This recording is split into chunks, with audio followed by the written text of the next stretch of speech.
lots of food and great feast for the people to come and to testify. And in fact, Rosh Chodesh used to be a very festive day, and today the fact that we are saying Hallel and women are exempt from melacha, from any format and other type of celebration, they are all derivatives from the very serious attitude that we're having towards Rosh Chodesh in general. In the second chapter, the Rambam deals in a case that two witnesses came, and Beis Din conducts a cross-examination for each and every one separately. And generally, if there is a contradiction throughout the cross-examination that is being done by one towards the testimony of others, so when it comes to financial or civil issues, criminal cases, obviously I will disqualify the testimony.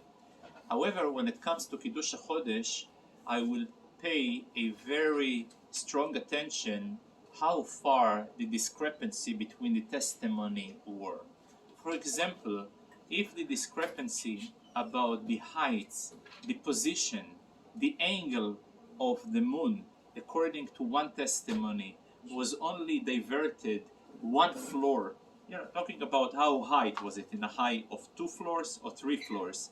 So if it was a minor differences that is differentiating between one floor only, I will still going to honor their testimony and go ahead with the sanctifying and declaring as the Chodesh Mekudash.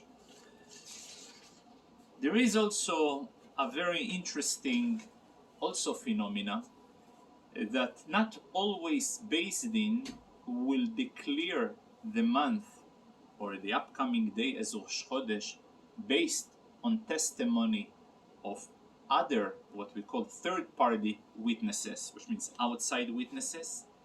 If Bet Din are able to see themselves at the 29th day of the month, before sunset, they are able to see the appearance, the Molad HaLevana. Given the fact that it's still day, they can rely upon their own vision to declare the month as Mekudash, not as testimony. It's called the decision of Bet Din. In other words, Shelo tehei hada'at edim gdola mire'iyah. In other words,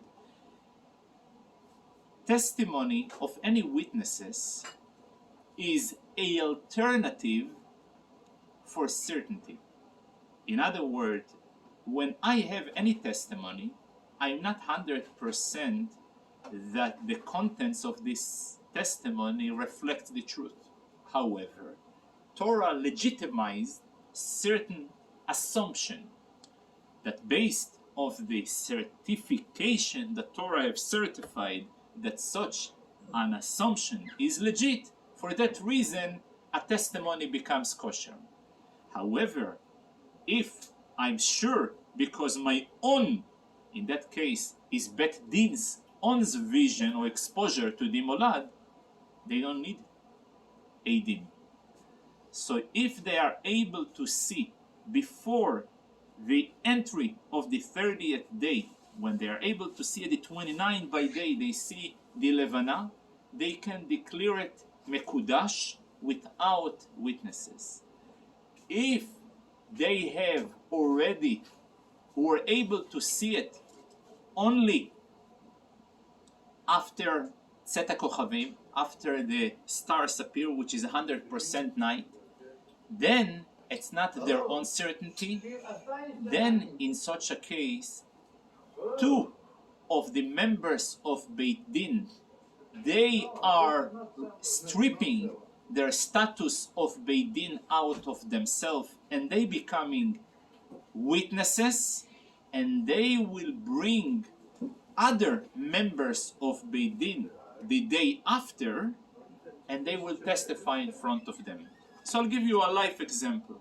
3 members of Beit Din have seen now what we called the night of the 30th, they've seen the moon. The only way that they will be able to sanctify the upcoming month, if two of those members will, tomorrow, they will go and they will make themselves Eidim. Eidim is witnesses. Now, Eidim cannot be Dayanim. So they will have to appoint other two people as Dayanim, and they will testify in front of the new Dayanim that they were witnessed yesterday the moon, and for that reason Rosh Chodesh will be declared tomorrow, because part of the requirements of declaration, it must be done by day. ושמרת את החוקה בימים ימימה, you gotta do it by day. The declaration of the moon, of the Rosh Chodesh, must be done by day. The witnessing the moon takes mostly by night. But the witnessing the Mekudash must be made by day only.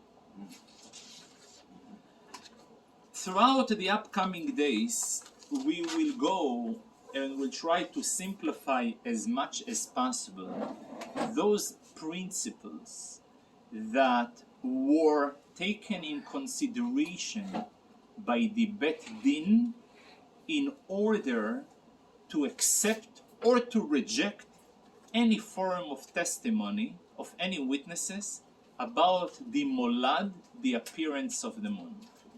Because part of the mitzvah that were given is not only for Bet Din to accept the testimony of witnesses and based upon their words to declare the month as Rosh Chodesh, they have to calculate whether astronomically it is possible for the moon to appear in that particular time, in that particular angle, and in that particular shape of the moon.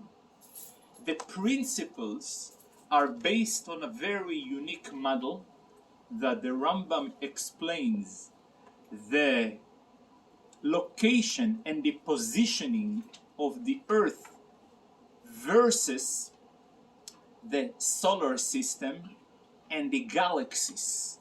And the general question is whether the galaxies orbiting around the Earth or vice versa.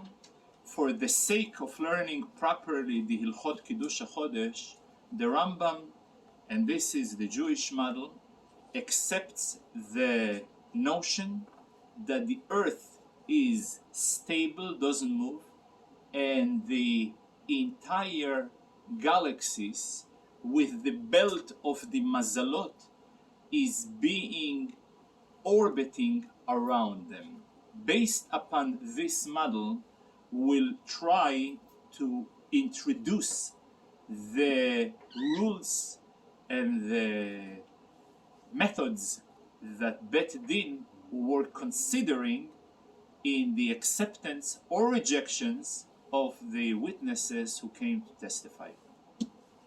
So I'm just giving you a very general introduction for the upcoming days' lessons. So thank you very, very much for your attention. Okay, Go to- third mincha. Yeah.